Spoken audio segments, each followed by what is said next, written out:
Gaano nga ba natin kilala itong si Nana, ang hero na may nakakainis na skill dito sa Mobile Legends? Alamin natin dito ang kwento niya, kung bakit galit na galit siya kay Balmond, kung bakit iniwan si Nana ni Harit, ang dahilan kung bakit bigla na lang lumakas si Nana.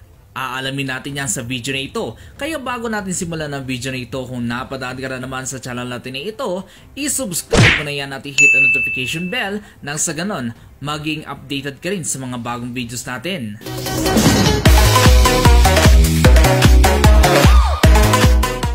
Sa isang liblib na kabundukan matatagpuan ang napakagandang lugar na ito, ang Enchanted Forest. Sa lugar nga na ito nakatira ang mga parang pusang elves na kung tawagin nga ay Leonin. Ito ang mga nilalang na kinabibilangan ni Nana at Harit. Ang lugar na ito ay napakasagrado at binabalot rin ng mahika. Kaya naman ang mga naninirahan dito ay eksperto sa paggamit ng mahika. Mapayapa at napakatahimik ng lugar na ito. Hanggang nga sa dumating sa puntong madiskubre ng mga halimaw sa Abyss ang lugar na ito. Dito nga ay nagawa nilang kumitil ng mga Leonin upang kainin. Magmula na matikman nila ang mga Leonin ay pabalik-balik na sila sa lugar na ito. Kaya naman ang maglaon ay nagsagawa ng special training ang mga Leonin at mga Moon Elves dito upang matutunan nga nilang depensahan ang kanilang sarili laban sa mga halimaw. Magkababata itong si Harit at si Nana. Sabay silang nagsanay para gumamit ng mahika. Ngunit kalaunan nga ay napahinto si Nana dahil na rin sa may sakit nga ang kanyang lolo at kailangan niya itong alagaan. Kaya bawat oras na lumilipas ay nakatuon ang atensyon ni Nana sa kanyang lolo na sa panahon nga na iyon ay mahinang-mahina na nga ito. Magkaganon pa man ay palagi pa rin bumibisita si Harit sa bahay nila Nana upang bahagyang ituro ang mga natutunan ni Harit sa kanilang pag-aaral. Habang tumatagal nga ay gumagaan ang loob ni Nana kay Harit. Masaya si Nana tuwing tinuturuan siya ng kaibigan niyang si Harit. Ngunit sa panahon pa lang iyon magsisimula ang kalbaryo ng buhay ni Nana. Habang nasa kalagitnaan ng pagsasanay si Harit at si Nana ay nilusob ng mga halimaw ang lugar nila. Na dito nga ay kabilang si Balmond na isang orc na sumalakay sa Enchanted Forest. Walang awang winasak ni Balmond ang mga bahay na nadadaanan niya, kasabay nito ang pagkuha niya ng mga batang elves upang isilid sa isang munting kulungan. Ang ilan pa nga sa mga elves ay nanlaban. Naging mitya pala ito upang lalo maghasim ng lagim ang mga halimaw na ito. Dito ay niliyaban nila ang kanilang dalang sibat sabay bato sa mga bahay ng mga elves na dito nga ay unti-unti na rin tinutupok ng malakas na apoy ang ibang bahay ng mga elves na naging dahilan upang mangamba si Nana sa kalagayan ng kanyang lolo. Dahil nga ang direksyon ng sibat na may apoy ay ang direksyon kung saan nakatira sila Nana. Mabilis na tumakbo si Nana papunta sa kanilang bahay na may halong pag-aalala. Napaluha dito si Nana at tumakbo pa ng napakatulin. Tumakbo na may pangamba. Tumakbo na sana umabot pa siya sa kanila upang iligtas ang kanyang lolo. Ngunit sa daan pa lang ay hinarang siya ng mga halimaw. Dito ay pinalibutan siya ng mga ito na akmang kukunin. Na dito nga ay takot na si Nana. Ngunit sa kabila ng lahat ay isang malakas na enerhiya ang tumama sa isang halimaw na humarang kay Nana. Kasunod nito ang isa pang enerhiya na tumama na naman sa isang halimaw pa. Dito nga ay lumitaw ang isang misteryosong hero na walang iba kundi si Harit. Napangiti noon si Nana sa tuwa nang makita niya nga si Harit na dito nga ay ginagamit ni Harit ang kanyang enerhiya upang kalabanin ang mga halimaw na ito. Bata pa lang noon si Harit pero napakatapang na niya na dito nga ay ginamit ni Harit ang kanyang bolang enerhiya upang kalabanin ang mga halimaw. Habang nakikipaglaban si Harit ay isang napakalaking kamay ang humampas sa mukha ni Harit. Sa lakas ng paghampas ay napalipad papalayo itong si Harit. Isang hampas na galing kay Balmond. Halos hindi makabangon si Harit sa lakas ng hampas na iyon hanggang nga sa tuluyan na ngang nagdilim ang kanyang paningin at nawalan na nga ng malay. Akmang kukunin na ng mga halimaw itong si Harit upang kainin nang biglang isang napakalakas na enerhiya ang tumaboy sa kanilang lahat. Na maski nga si Balmon ay nasilaw sa lakas ng enerhiyang ito. Halos mahirapan si Balmon sa kanyang pagkakatayo dahil sa unti-unti siyang itinutulak ng enerhiyang ito. Dito ay nagising pala ang natutulog na kapangyarihan ni Nana.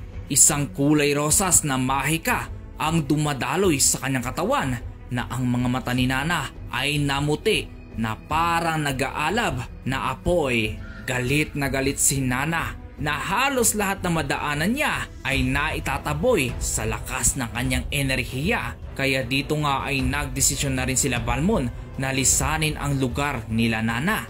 Dito ay nagmadali silang tumakas na sa magmamadalingan nila ay nakalimutan nila ang mga ikinulong nilang Moon Elves na naging dahilan upang makaligtas nga ang mga ito.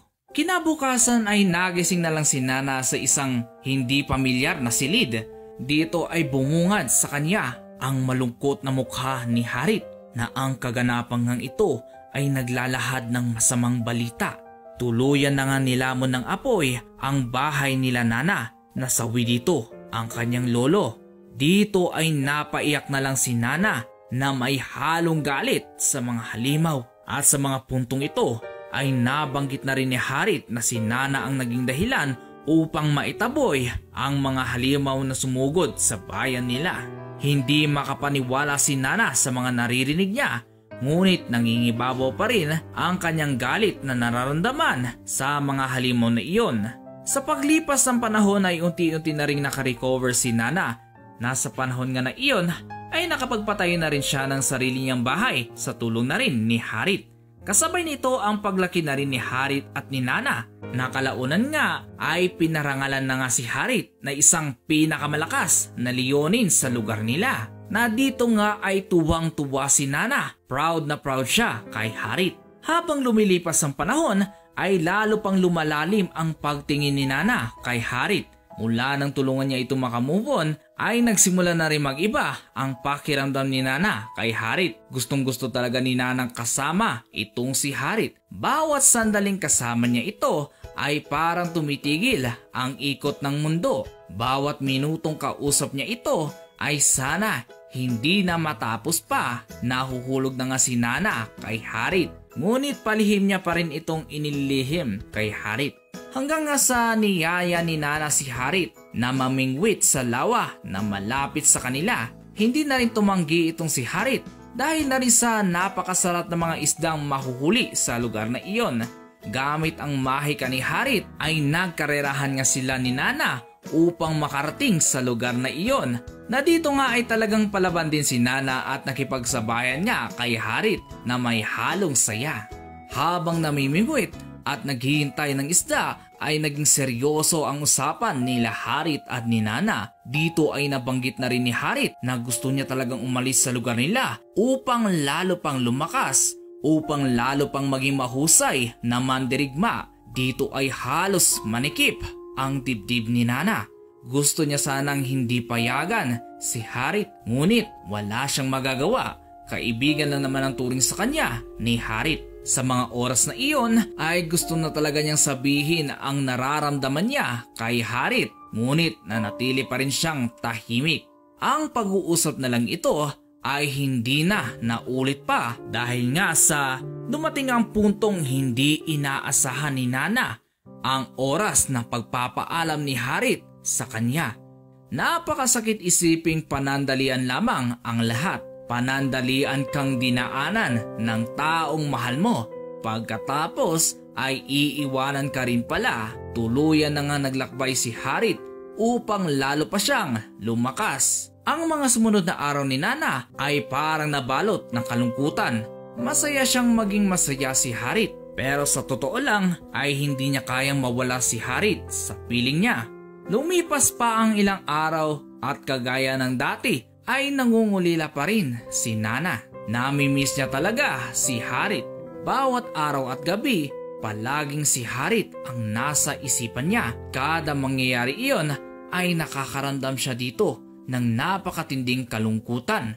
Kaya dumating sa puntong isang kaibigan ni Nana ang nagsabing bakit hindi niya sundan si Harit. Kaya dito ay nakapagdesisyon din si Nanang maglakbay din upang sundan si Harit.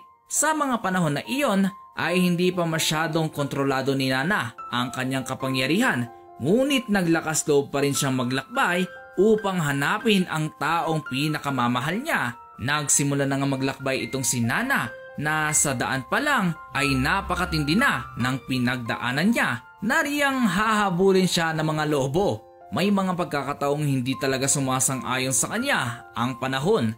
Hanggang nga sa nakilala ni Nana itong si Mia sa isang lungsod na isa rin palang elves na dumayo rin sa lungsod na iyon. Dahil nga sa halos magkauri sila ay nakapalagayan sila ng loob. Na dito nga ay tinuruan na rin ni Mia itong si Nana kung paano niya kokontrolin ang kanyang kapangyarihan na siyang pinoproblema pa rin ni Nana. Na sa paglipas nga ng panahon ay nagtagumpay na rin si Nana na makontrol ang kanyang kapangyarihan. Maayos na nga ni Nanang nagagamit dito ang kanyang mahika. Mula noon ay magkasangga na rin naglakbay si Nana at si Mia, at sa pagkakataon na iyon ay sabik na sabik pa rin si Nanang makitang muli si Harit. Nasa tulungan ni Mia ay mahahanap niya na, matatagpuan na rin niya si Harit. Heto nga ang kwento ni Nana. Nabitin ka rin ba sa kwentong ito? I-comment mo lang yan below mga kaloko. At ang video natin ito mga kaloko ay fan made only mga kaloko. At kung nagustuhan mong video nito mga kaloko, i-share mo na yan. At sa mga hindi pa subscriber ng channel natin ito, i-subscribe mo na yan at i-hit ang notification bell lang sa ganon. Maging updated ka rin sa mga bagong videos natin. Salamat sa panonood mga kaloko.